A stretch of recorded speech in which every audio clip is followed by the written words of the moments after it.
என்னது டைம் இல்லையா? போன் பேச டைம் இல்ல, ஃபேமிலி டின்னர் டைம் இல்ல, ஷாப்பிங் டேட்டிங் மீட்டிங் எதுக்கும் டைம் இல்ல. Make time. Take that holiday. GT Holiday. GT Holidays, South India's #1 travel brand. கடந்த வாரம்தான் வழக்கறிஞர் பாலு அவர்கள் என்னிடம் தொடர்பு கொண்டு இப்பொழுது ஒரு முக்கிய கட்டத்தில் இருக்கின்றோம், இந்த சாதிவாரி கணக்கெடுப்பு பிரச்சனையை வேகமாக இப்பொழுது எடுக்க வேண்டும். காரணம், கடந்த ஆண்டு அதற்கு முந்தைய ஆண்டு இதை எடுத்து ஒவ்வொரு பகுதியாக ஒவ்வொரு மாவட்டமாக சென்று அங்கே இருக்கின்ற தலைவர்களை வைத்து பல கருத்தரங்கள் நடத்தியிருக்கின்றோம்.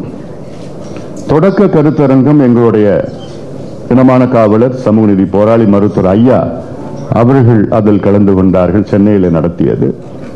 அந்த கருத்தரங்கில் மூத்த வழக்கறிஞர், முன்னாள் தமிழக தலைமை வழக்கறிஞர் மரியாதைக்குரிய திரு மாசிலாமணி அவர்களும், ஓய்வு பெற்ற மூத்த IAS அதிகாரி திரு அசோக் வர்தன் ஷெட்டி அவர்களும், காங்கிரஸ் முன்னாள் மத்திய இணை அமைச்சர்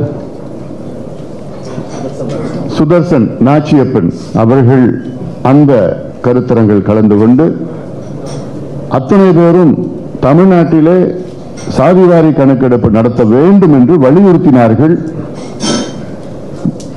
வழக்கறிஞர் மாசிலாமணி அவர்கள் சட்ட ரீதியாக பேசினார்கள், அசோக் வர்தன் ஷெட்டி அவர்கள் நிர்வாக ரீதியாக பேசினார்கள்.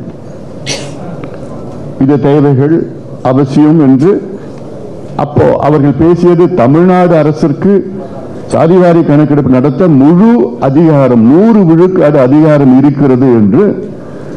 கலைஞர் அவர்கள் ஆட்சி முதலமைச்சராக இருந்த நேரத்திலே திமுக அரசு அதற்கு தலைமை வழக்கறிஞராக இருந்தவர் மாசிலாமணி வழக்கறிஞர் அவர்கள்.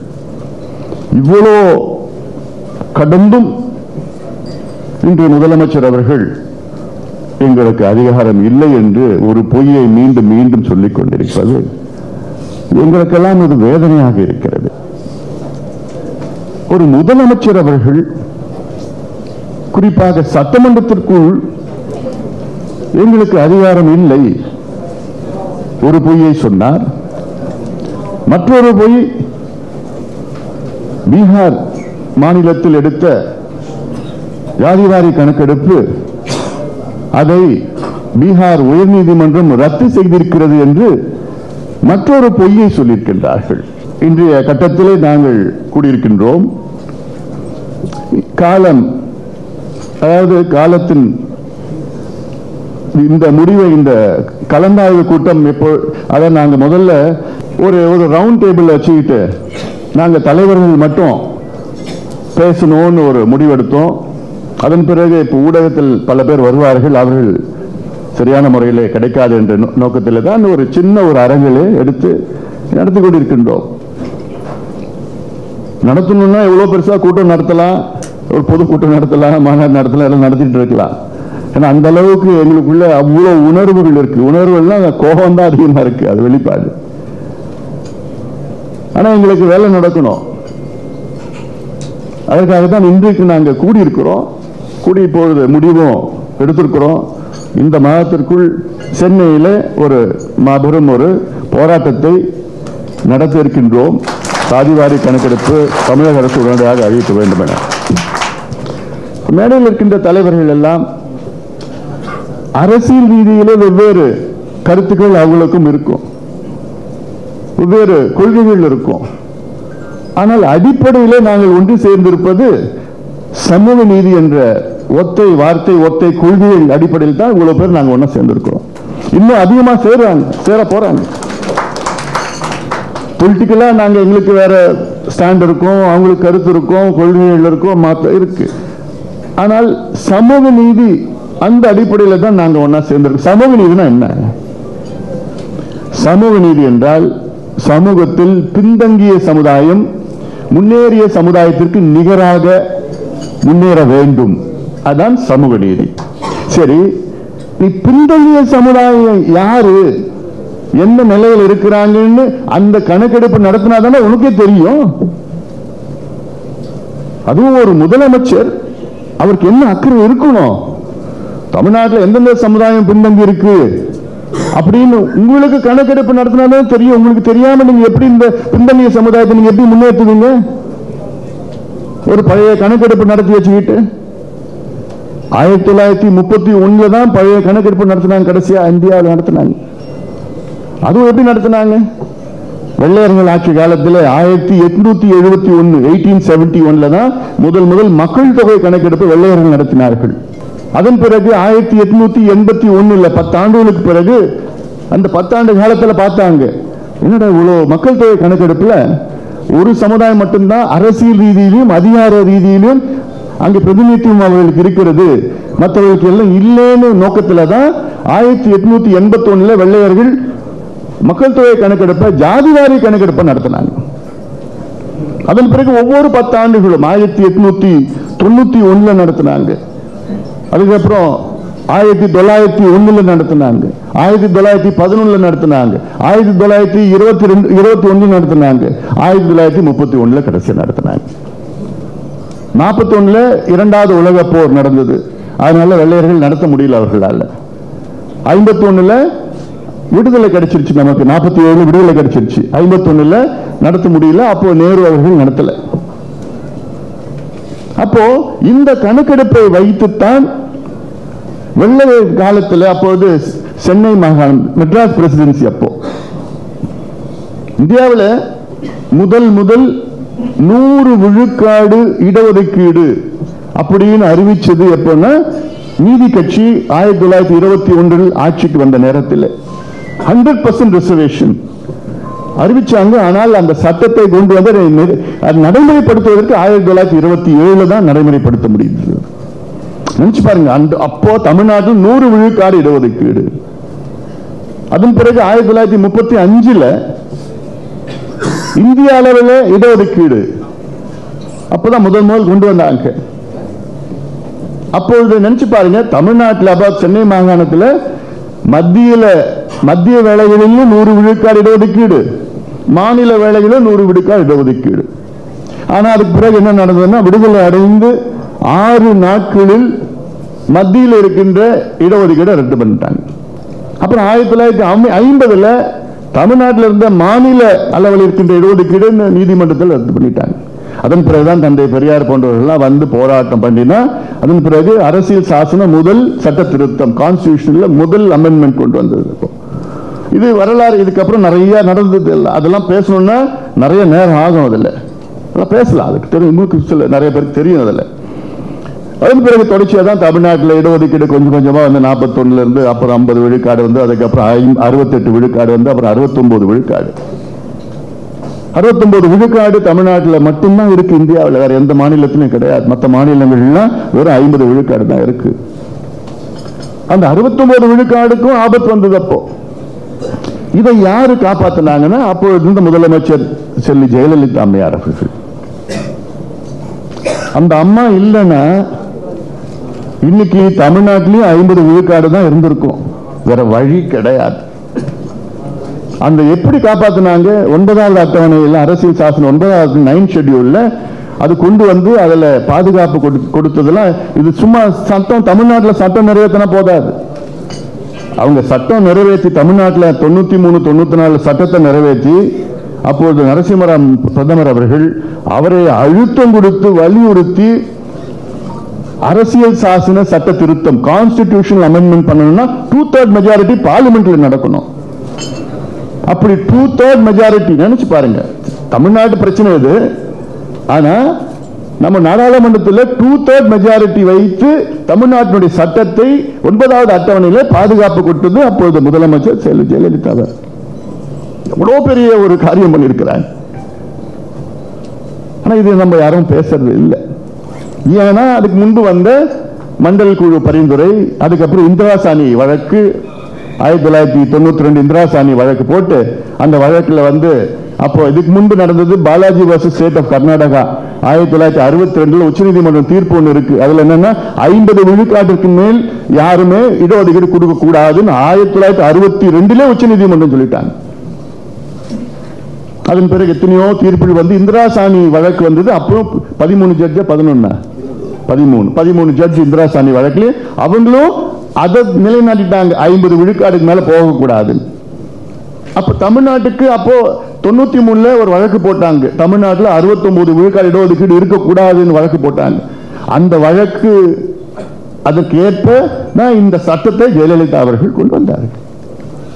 அதன் பிறகு 2010 உச்சநீதிமன்றம் தலைமை நீதிபதி கபாடியான்னு நினைக்கிறார், அவர் என்ன பண்ணிட்டாரு, இந்த வழக்கை எடுத்துக்கிட்டு அவர் சொன்னாரு, எனக்கு 9வது அட்டவணையில் இருந்தாலும் எனக்கு கவலை இல்லை, நான் இது எடுத்து நான் கொண்டு வருவேன், இது வந்து ஒரு வழக்கை எடுத்துப்பேன்னு சொல்லி எடுத்துக்கிட்டார். எடுத்துக்கிட்டு அப்புறம் என்ன பண்ணாங்க, 2010 ஒரு தீர்ப்பு கொடுத்தார். அவர் கப்பாடியா தீர்ப்பு கொடுத்தார். அந்த தீர்ப்பு என்ன சொன்னாரு, இந்த வருஷம் நான் தமிழ்நாட்டில் 69 விழுக்காடு இடஒதுக்கீடு நான் ஏத்துக்கிறேன்.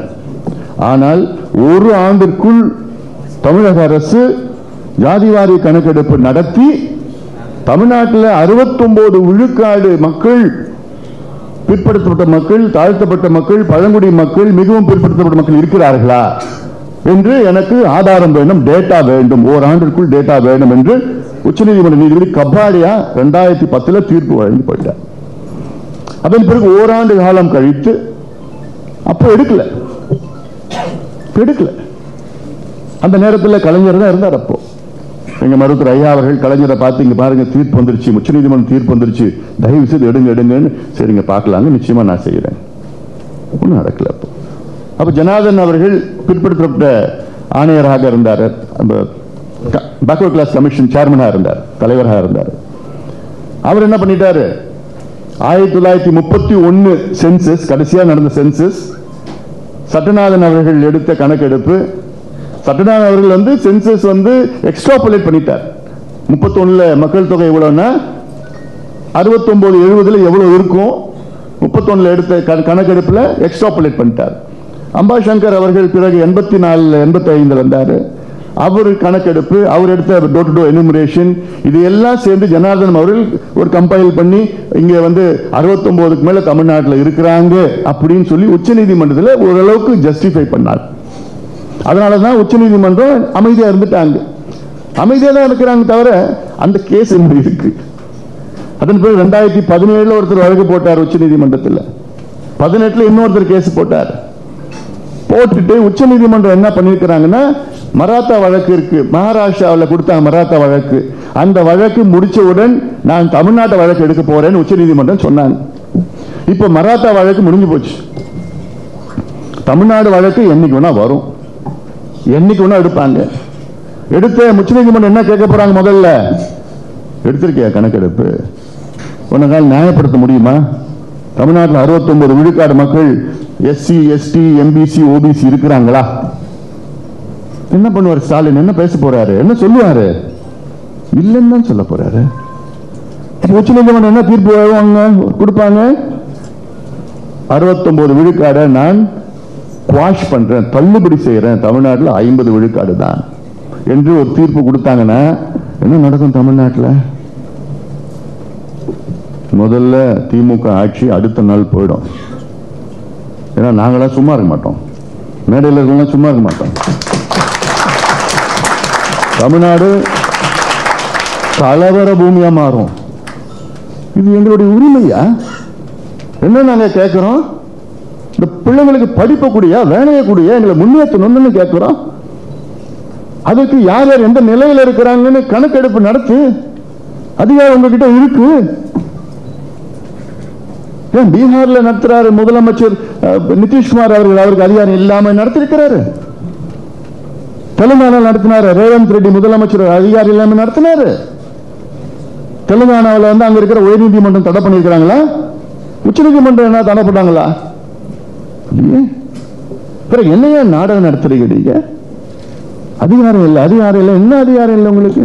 இப்ப தமிழ்நாட்டில் பாத்தீங்கன்னா வலசை பறவைகள், மைக்ரேட்டரி பேர்ட்ஸ், ரஷ்யாவிலிருந்து எத்தனை பறவைகள் தமிழ்நாட்டுக்கு வருது, அந்த கணக்கெடுப்பு இருக்கு.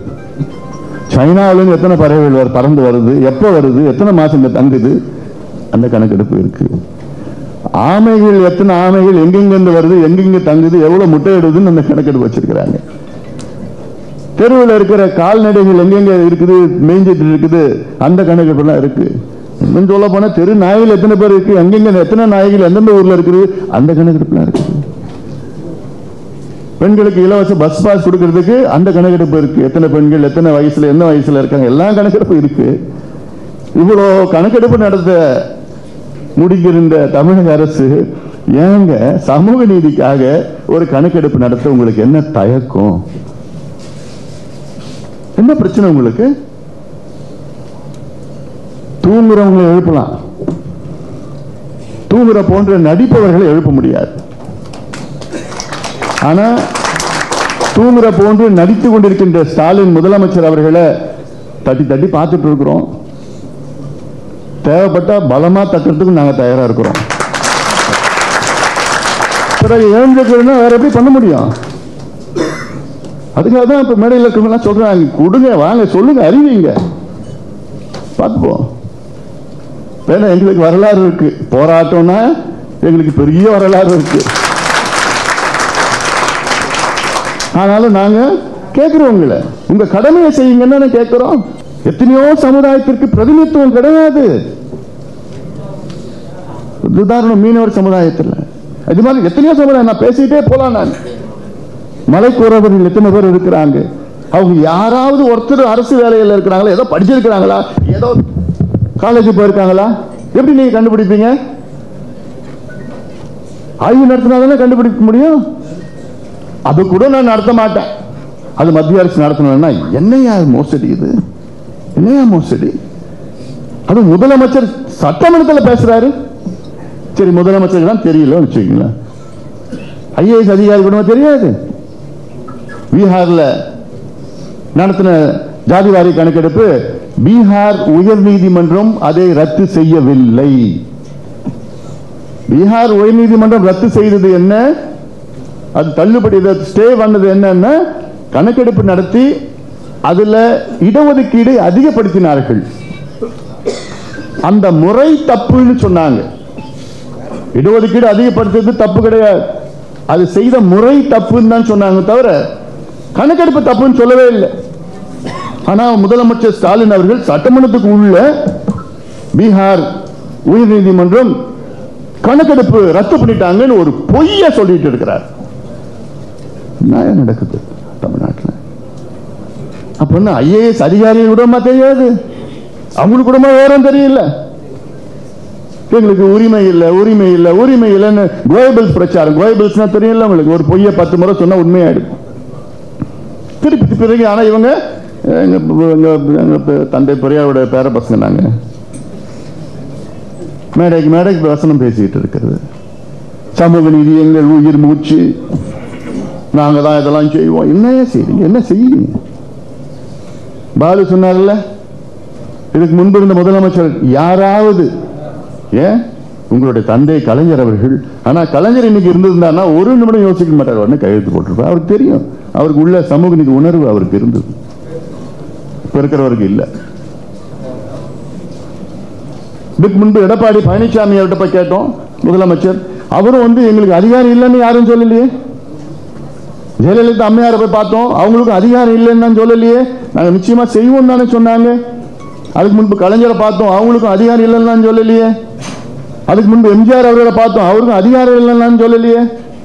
இவர் மட்டும்தான் இது அதிகாரம் இல்லைங்க. அப்ப என்ன, பீகார் என்ன ஜப்பான்ல இருக்குதா, சைனாவில் இருக்குதா, தெலுங்கானா என்ன அமெரிக்காவில் இருக்குதா? இந்தியாவில் தானே இருக்குது.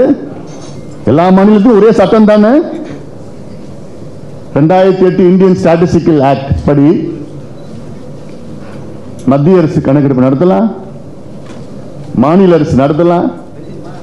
உள்ளாட்சி பிரதிநிதிகள் இல்லையா, உள்ளாட்சி பிரதிநிதிகள் யாரு? டிஸ்ட்ரிக்ட் சேர்மன் மட்டும் கிடையாது, ஒன்றிய சேர்மன் மட்டும் கிடையாது, பஞ்சாயத்து தலைவர் நடத்தலாம். பஞ்சாயத்து தலைவருக்கு அதிகாரம் இருக்குது, ஆனா நமக்கு தமிழ்நாடு முதலமைச்சருக்கு அதிகாரம் இல்லையா? என்னங்க இது, யாரையா ஏமாத்துறீங்க? இன்னைக்கு பஞ்சாயத்து தலைவர் நினைச்சாங்கன்னா இந்தியன் ஸ்டாட்டிஸ்டிக்கல் ஆக்ட் 2008 படி என் பஞ்சாயத்துல எத்தனை வீடு இருக்கு, அந்த வீட்டுல எத்தனை கழிப்பறைகள் இருக்கு, அந்த வீடு கல்லு வீடா குடிசை வீடா, அந்த வீட்டுல இருக்கவங்க எத்தனை பேர் படிச்சிருக்கிறாங்க, என்ன படிப்பு படிச்சிருக்கிறாங்க, அரசு வேலைக்கு போயிருக்கிறாங்களா, அவங்க பைக் வச்சிருக்கிறாங்களா, இல்ல எவ்வளவு நிலம் எவ்வளவு வச்சிருக்கிறாங்க, இதெல்லாம் கணக்கெடுக்கிறதுக்கு பஞ்சாயத்து தலைவருக்கு அதிகாரம் இருக்கிறது. ஆனா நம்ம முதலமைச்சர் மட்டும்தான் கிடையாது. யாரை ஏமாத்திட்டு இருக்கீங்க? எவ்வளவு காலமா ஏமாத்த போறீங்க? நாங்க என்ன கேட்கிறோம்? கணக்கெடுப்பு நடத்துங்க. சர்வேக்கும் இல்ல சென்சஸ் சர்வே, சென்சஸ் சர்வே நாங்க கேட்கறது சென்சஸ் கேட்கல, சர்வே கேளுங்க. சென்சஸ் நாங்க மத்திய அரசு கேட்டுட்டு இருக்கிறோம், தொடர்ந்து கேட்டுட்டு இருக்கிறோம். சென்சஸ்ல ஜாதிவாரி கணக்கெடுப்பு கொண்டு வாங்க. இப்ப இல்ல, வாஜ்பாய் காலத்துல இருந்து கேட்டுட்டு இருக்கிறோம், கிடைக்கல. அதன் பிறகு மன்மோகன் சிங் அவர்கள், நான் தான் அப்ப அமைச்சரா கூட இருந்தேன். நான் எத்தனையோ பேர் கையெழுத்து வாங்கினேன், 230 நாள் இருந்தேன். அப்ப எம்பி கையெழுத்து வாங்கி, அப்ப சிவராஜ் பாட்டீல் தான் உள்துறை அமைச்சர், ஏகேஎம்க்கு தெரியும், பாலுக்கு தெரியும். நாங்க போய் ஒவ்வொரு எம்பியா போட்டு அவரை போய் பார்த்து அவசியம் பண்ணுங்க பண்ணுங்க அழுத்தம் கொடுத்து கொடுத்து கொடுத்து பண்ணோம். அப்புறம் நாங்க 2009 வந்துட்டோம். அதுக்கப்புறம் லாலு பிரசாத் யாதவ்லாம் அவர் அழுத்தம் கொடுத்து பண்ணி, அதன் பிறகு 2011 அப்போ இருக்கிற UPA 2 அறிவிச்சாங்க, நாங்க செய்யறோம், பிரணாப் முகர்ஜி அறிவிச்சார்.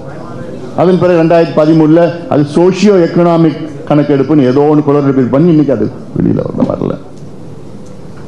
அப்பயும் பிரஷர் பண்ணோம் நாங்க. பிறகு மோடி அவர்கள் வந்த பிறகு பலமுறை அவர்கள் அழுத்தம் கொடுத்தோம். ஏன்னா அடுத்தது 2021 சென்சஸ் மக்கள் தொகை கணக்கெடுப்பு வரும், அப்போ நீங்க கணக்கெடுப்பு ஜாதிவாரி கணக்கு சேர்த்து நடத்துங்க. அதுக்கு பிறகு கரோனா வந்ததுனால அது தள்ளி போய் இப்போ 26 வரப்போகுது. இந்த வருஷமா அடுத்த வருஷமா தெரியல கணக்கெடுப்பு, மக்கள் தொகை கணக்கெடுப்பு. அதுலயே இதுல சேர்க்கணும்னு இன்னைக்கும் நாங்க அழுத்தம் கொடுத்துட்டு தான் இருக்கிறோம். அவசியம் பண்ண மத்திய அரசு செய்யறோம், சென்சஸ்ல வரும். ஆனா நாங்க கேட்க தமிழ்நாடு முதலமைச்சர் கேட்க சர்வே எடுங்க,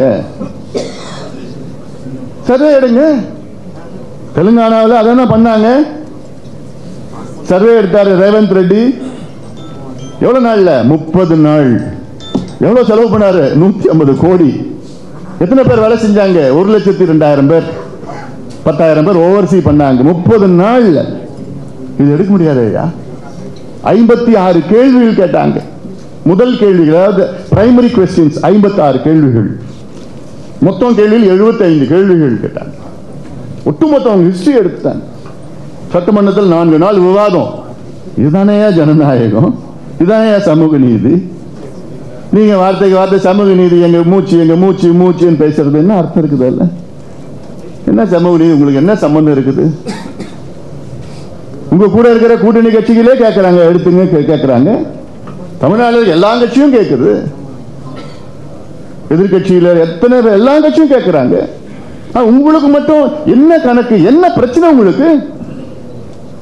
நாங்க நிச்சயமா இது அரசியலுக்காக நாங்க கேட்கல, கேட்கறதுக்கு அவசியமா எங்களுக்கு இல்ல. இது உண்மையான சமூக நீதி பிரச்சனையா? அரசியல் பிரச்சனை கிடையாது. அரசியல் வரும், தேர்தல் வரும், அது வரும், கூட்டணி ஏதோ வரும், வந்துட்டு போவாது. ஆனா இந்த அடிப்படை சமூக நீதி முதல்ல பார்த்து நான் சொல்ல 69 விழுக்காடு இடஒதுக்கீட்டை காப்பாற்றணும். அடுத்தது எந்தெந்த சமுதாயம் இருக்கு, எங்க என்ன இருக்குது, நிலையில இருக்கு. சில சமுதாயத்தில் பாத்தீங்கன்னா ஒரே ஒரு IAS IPS அதிகாரி கூட கிடையாது, ஒரு IAS IPS கூட கிடையாது. அப்போ என்ன சமூக நீதி கிடைக்குது? எவ்வளவு பெரிய சமுதாயங்கள் இருக்கிறாங்க. செக்ரட்டரி போஸ்டிங் யாரும் கிடையாதுங்க. டாக்டர் எத்தனை பேர் இருக்கிறாங்க சில சமுதாயத்தில் இல்ல. அப்போ இந்த சமுதாயம் எப்படியா முன்னேறும்? இன்னைக்கு நம்ம இடஒதுக்கீடு எப்படி கொடுக்கிறோம்? எந்த அடிப்படையில் கொடுக்கிறோம்? என்ன அடிப்படையில்? ஜாதி அடிப்படையில். வேற எந்த அடிப்படையில் கொடுக்கல? இந்தியா முழுவதும் எல்லா மாநிலத்திலையும் ஜாதி அடிப்படையில் தான் நம்ம இடஒதுக்கீடு கொடுக்கிறோம். ஏன்? அரசியல் சாசனம் 15(4) ஆர்டிகல் 15(4) of the Constitution தெளிவா சொல்றாங்க. நம் முன்னோர்கள் கான்ஸ்டிடியூஷன் அமைச்ச நம் முன்னோர்கள் ஆர்டிகல் 15 அது முழுக்க என்ன சொல்லுதுன்னா நமக்கு ஈக்குவாலிட்டின்னு சொல்லுது. அப்போ ஆர்டிகல் 15(4) என்ன சொல்லுதுன்னா socially and educationally backward communities. பேக்வர்ட்னா எல்லாமே சேர்த்து தான், அது SC ST பேக்வர்ட் OBC எல்லாம் சேர்த்து தான் backward, socially and educationally backward கம்யூனிட்டிஸ்க்கு கவர்மெண்ட், அவங்க சொல்லி ஸ்டேட்னு சொன்னா கவர்மெண்ட் தான். அப்போ கவர்மெண்ட் அஃபர்மேட்டிவ் ஆக்ஷன் கொடுக்கணும். அஃபர்மேட்டிவ் ஆக்ஷன்னா என்ன? இடஒதுக்கீடு, சமூக நலத்திட்டங்கள். இடஒதுக்கீடு மட்டும் கிடையாது அஃபர்மேட்டிவ்னா, சமூக நலத்திட்டங்கள். இப்போ நீங்க கணக்கெடுப்பு நடத்தி, பீகார்ல கணக்கெடுப்பு நடத்தினாங்க. அந்த கணக்கெடுப்புல பார்த்தாங்க 2,30,000 குடும்பங்கள், 60,000 30,000 தெரியல, 2 லட்சத்தி சில குடும்பங்கள் மாதம் 6,000 ரூபாய்க்கு வருமானத்துக்கு கீழ் அவங்களுக்கு வருமானம் வருது. 6,000 ரூபாய்க்கு கீழே உள்ள குடும்பங்கள் 2 லட்சத்துக்கு மேல குடும்பங்கள் இருக்கு. அப்ப அந்த 2,30,000 குடும்பங்களுக்கு அங்க முதலமைச்சர் என்ன பண்ணிருக்கிறாரு? கூடுதலா அந்த குடும்பத்துக்கு ஆண்டு ஒரு மாதம் ஒரு 10,000 ரூபாய் கொடுக்கணும். அதுல யார் படிக்கலையோ படிப்பு, இதெல்லாம் நலத்திட்டங்கள், அஃபர்மேட்டிவ் ஆக்ஷன். இதுதான் நம்ம அரசியல் சாசனம் சொல்லுது. ஆனா இங்க முதலமைச்சர் அவரு இந்த கணக்கெடுப்பு நடத்த இவ்வளவு சீட்டு கேட்பாங்க இவங்க.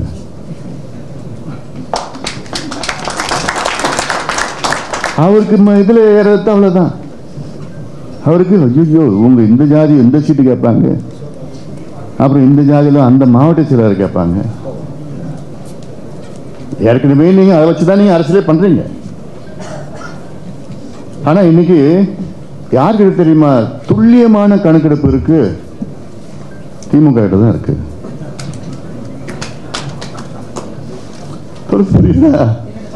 எலெக்ஷன் நேரத்தில் இந்த கிராமத்தில், இந்த வீட்டில், இந்த தெருவில், இந்த வீட்டில் 5 பேர் இந்த சமுதாயத்தில் இருக்கிறாங்க.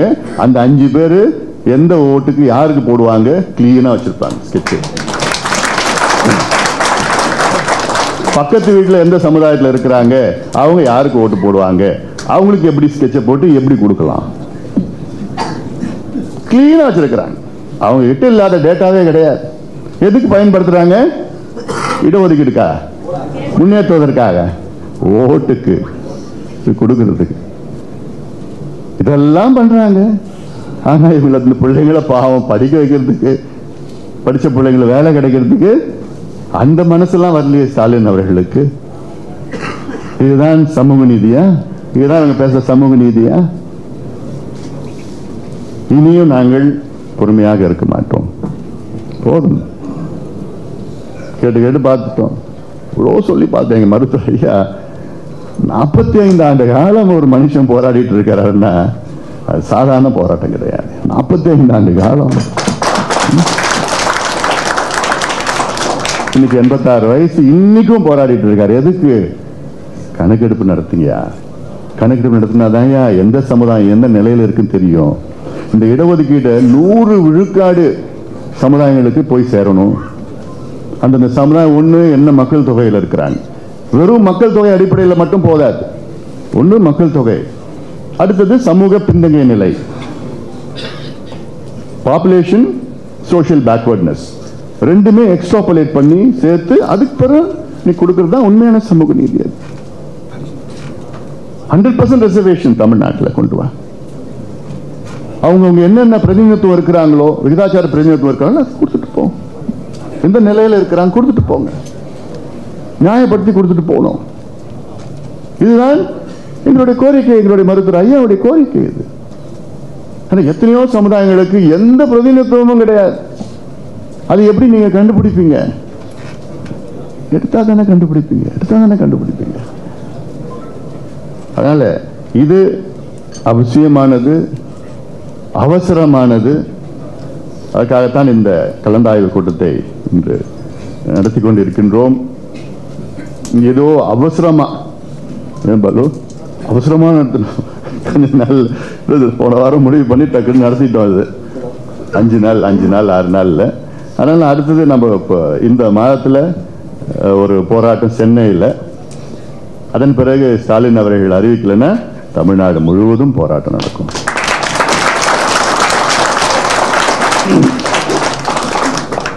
தமிழ்நாடு முழுவதும் நடத்துவோம். தமிழ்நாட்டில் உள்ள எல்லா கட்சியும் இது வேணும்னு சொல்றாங்க, நடத்தணும்னு சொல்றாங்க. முதலமைச்சருக்கு அதிகாரம் இருக்குன்னு சொல்றாங்க. முதலமைச்சர் மட்டும் எனக்கு நடத்தணும் தான் அவர் சொல்றது நடத்தணும்னா எனக்கு அதிகாரம் கிடையாது. அதாவது ஒரு தைரியமான முதலமைச்சர் என்ன செய்வார் தெரியுமா? அந்த அதிகாரம் இல்லை என்றாலும் நான் நடத்துவேன், எனக்கு அதிகாரம் இருக்கிறது என்று அதை நடத்துவதுதான் ஒரு தைரியமான முதலமைச்சருக்கு அழகு. எல்லாத்துக்கும் நீங்க மத்திய அரசின் உரிமைகளை பறிச்சுக்கிறாங்க, மத்திய அரசின் உரிமைகளை பறிச்சுக்கிறாங்க நீங்க சொல்றீங்க இல்ல. இப்ப நம்ம உரிமைகளை இவரே மத்திய அரசு கொடுத்துட்டு இருக்கிறாரு. என்ன இது டபுள் கேம், இது டபுள் ஸ்டாண்டர்ட். இது அது நடத்துங்க. அப்படி உங்களுக்கு அதிகாரம் இல்லைன்னு யார் சொல்றாங்க பார்க்கலாம். இன்னைக்கு மத்திய அரசு உங்களுக்கு அதிகாரம் இல்லைன்னு சொன்னாங்களா? இல்லையே. சர்வே தானே கேட்கிறோம். சட்டமே இருக்கு, நாடாளுமன்ற சட்டம் இருக்கு. இந்தியாவில் எந்த நீதிமன்றமோ சர்வே பண்றதுக்கு தடை கொடுக்கல. எந்த மாநிலத்தில் எடுத்தாலும் எந்த நீதிமன்றமோ சர்வே பண்றதுக்கு கணக்கெடுப்பு நடத்துறதுக்கு தடை கொடுக்கல, கொடுக்கவும் முடியாது. ஏன்னா சட்டம் இருக்கு. நாடாளுமன்றத்தில்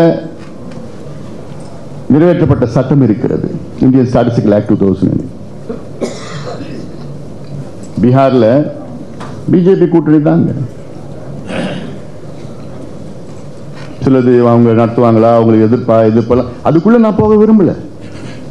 பீகார் சட்டமன்றத்தில் எல்லா கட்சியும் தான் அந்த சட்டத்துக்கு ஆதரவு கொடுத்தாங்க, பிஜேபி உட்பட. அதே போன்று ராகுல் காந்தி அவர்களும் நிச்சயமா நடத்தணும் வலியுறுத்தி அது ஒரு எலெக்ஷன் பிரச்சாரமா கொண்டு வந்தார். அவங்க மாநிலத்தில் இப்ப தெலுங்கானால நடத்த சொல்லிட்டு இருக்காரு, நடத்தி இருக்கிறார். அவர் தான் தொடக்கி வச்சாரு. கர்நாடகாவில் நடத்தி முடிச்சுட்டாங்க. சித்தராமையா அப்ப இருந்த நேரத்தில் நடத்தி முடிச்சுட்டாங்க. ஆந்திராவில் நடத்திட்டு இருக்கிறாங்க. ஒரிசாவில் நடத்தி நிதிஷ்குமார் நம்ம நவீன் பட்நாயக் அவர்கள் வந்து கையெழுத்து போட்டு முதலமைச்சர் நேரத்தில் நடத்த சொல்லிட்டாரு. ஜார்க்கண்ட்ல நடத்திட்டு இருக்கிறாங்க. அப்போ இவ்வளோ மாநிலங்கள்ல இந்தியாவில் நடத்திக்கிட்டு இருக்காங்க, நடத்தி முடிச்சும் போயிட்டாங்க. நம்ம ஆளுக்கு மட்டும் எங்களுக்கு அதிகாரம் இல்லைங்க, எங்களுக்கு அதிகாரம் இல்லைங்க இப்படி சொல்லிட்டு இருக்கிறது வேடிக்கையா இருக்குது, வேடிக்கையா இருக்கு. அதனால இதை நாம் எல்லோரும் ஒன்று சேர்ந்து, தமிழ் சமுதாயம் ஒன்று சேர்ந்து, இது நம்முடைய சமூக நீதிக்காக, பின்தங்கிய சமுதாயங்கள் முன்னேற வேண்டும் என்ற நோக்கத்திற்காக நாம் இதை அவசியம் செய்ய வேண்டும். இந்த கணக்கெடுப்பு நடத்தினா பாருங்க, இன்னைக்கு தமிழ்நாட்டில் பட்டியலினத்தை சார்ந்தவர்கள் அவர்களுக்கு வந்து 18 விழுக்காடு இடஒதுக்கீடு, பழங்குடி மக்களுக்கு 1% 19. பட்டியலின மக்கள் தமிழ்நாட்டில் கிட்டத்தட்ட 23% இருக்கின்றார்கள், கிடைக்கிறது 18%. அப்ப என்ன இந்த சமூக நீதிக்கு 5% இல்ல, கிடைக்கல. அவங்களுக்கு அவசியம் கிடைக்கணும். 18 விழுக்காட்டுல இருந்து குறைந்தது 22 விழுக்காடு பட்டியலின மக்களுக்கு அதிகப்படுத்தணும். பழங்குடி மக்களுக்கு 1% 1.5% அதிகப்படுத்தணும். எம்பிசிக்கு 20% 23% அதிகப்படுத்தணும். பிசிக்கு 30% 45% அதிகப்படுத்தணும். இது ஒரு விதமான கருத்து. இது கணக்கெடுப்பு நடத்தினா இதுல அதிகப்படுத்தலாம். இன்னொரு விதமான கருத்து, எல்லாமே எல்லாத்துக்கும் கொடுங்க, இடஒதுக்கீடு கொடுங்க, கணக்கெடுப்பு நடத்தி. பிராமணருக்கு கொடுங்க, ரெட்டியார் கொடுங்க, நாயுடு கொடுங்க, முன்னேறிய எல்லாத்துக்கும் கொடுங்க. அவங்களுடைய மக்கள் தொகை அடிப்படையிலையும் சமூக பின்தங்கிய நிலை அடிப்படையில் கொடுங்க. 100% ரிசர்வேஷன். ஆனா இது ரெண்டுத்துக்கும் நீங்க டேட்டா இருந்தா தானே, கான்டெம்பரரி பர்டினன்ட் டேட்டா அப்படின்னு சொல்றாங்க உச்ச நீதிமன்றத்தில். எடுத்துட்டு போங்க. எவ்வளவு நாள்ல எடுத்தா? தெலுங்கானால 30 நாள். பீகார்ல எவ்வளவு நாள் எடுத்தாங்க தெரியுமா? பீகார்ல 12 கோடி மக்கள், தமிழ்நாட்டில் 7.25 கோடி 8 கோடி கூட வச்சுக்கங்களேன். 12 கோடி பீகார்ல எவ்வளவு நாள் எடுத்தாங்க? 45 நாள்ல எடுத்தாங்க. 500 கோடி ரூபாய் செலவு பண்ணாங்க. 45 நாள்ல எடுத்தாங்க. 2.5 லட்சம் பேர் கணக்கெடுப்பு நடத்தினாங்க பீகார்ல. தமிழ்நாட்டில் டக்குன்னு எவ்வளவு முன்னேறி இருக்கிற மாநிலம் தமிழ்நாடு, அதை நடத்திட்டு போறது எவ்வளவு ஆகுது. அதனால இதை முதலமைச்சர் அவர்கள் இது ஏதோ மறுபடியும் எங்களுக்கு அதிகாரம் இல்லைன்னு இந்த பொய்யை சொல்ல வேண்டாம். உங்களுக்கு அழகு கிடையாது, உங்க பொறுப்புக்கு உங்க பதவிக்கு அழகு கிடையாது. அதிகாரம் இல்லைன்னு தயவு செய்து சொல்லாதீங்க, அதை நிறுத்திக்கங்க. உண்மையிலே இந்த சமூக நீதிக்காக, ஏன்னா நீங்க உங்க கட்சியினுடைய பாரம்பரியம்லாம் இருக்கு. அந்த பெரியார் அவர்கள், பிறகு திராவிட கழகமாக, பிறகு திராவிட முன்னேற்ற கழகம், அண்ணா அவர்கள், கலைஞர் அவர்கள்லாம் பாரம்பரியம் இருக்கு. அவர்களெல்லாம் உண்மையாக சமூக நீதிக்காக உழைத்தவர்கள். அந்த பாரம்பரியத்தில் வந்த முதலமைச்சர் ஸ்டாலின் அவர்களே வரலாறு உங்களை தவறாக பேசும். வரலாறு உங்களை தவறாக பேசும். அதை தவிர்த்துக் கொள்ளுங்கள். அவசியமானது தமிழ்நாட்டிலே இன்றைய காலகட்டத்திலே மற்ற மாநிலங்களில் நடப்பது போன்று நீங்களும் ஜாதிவாரி கணக்கெடுப்பு சர்வே, இந்தியன் ஸ்டாட்டிஸ்டிக்கல் ஆக்ட் 2008 படி சர்வேயை உடனடியாக அமைச்சரவையை கூட்டி இதை சர்வே செய்ய வேண்டும் என்று ஒரு ஆணையை பிறப்பியுங்கள். ஒரு மாதத்திலே கணக்கெடுப்பு நடத்தி பிறகு வேறு என்னென்ன அடுத்த கட்டத்தில் என்ன செய்யலாம் என்று சட்டமன்றத்திலே விவாதம் நடத்த வேண்டும் என முதலமைச்சர் அவர்களை இந்த கூட்டத்தின் மூலமாக நாங்கள் கேட்கின்றோம். ஒரு ஆழமான முக்கியமான ஒரு கோரிக்கையாக நாங்கள் வைக்கின்றோம். அது சொன்னது போன்ற அது செய்யவில்லை என்றால் நாங்கள் முதல் கட்டமாக இந்த மாதத்தில் ஒரு மிகப்பெரிய ஒரு ஆர்ப்பாட்டம் சென்னையில் நடைபெறும். பிறகு அடுத்தது முதலமைச்சர் அவர்கள் மீண்டும் அதை செய்யவில்லை என்றால், தொடர்ந்து அதை செய்யவில்லை என்றால் தமிழ்நாடு முழுவதும் பல வகை போராட்டங்கள் பல வகை போராட்டங்களை நாங்கள் நடத்துவோம் என்று இந்த நேரத்தில் கேட்டுக்கொண்டு இந்த அவசர அழைப்பை ஏற்று இங்கு வருகை தந்திருக்கின்ற என்னுடைய அருமை சகோதரர்களுக்கு, அத்துணை தலைவர்களுக்கும் என்னுடைய நெஞ்சார்ந்த நன்றியை, பாராட்டுகள், வாழ்த்துக்களை தெரிவித்து அமர்கின்றேன். நன்றி, வணக்கம்.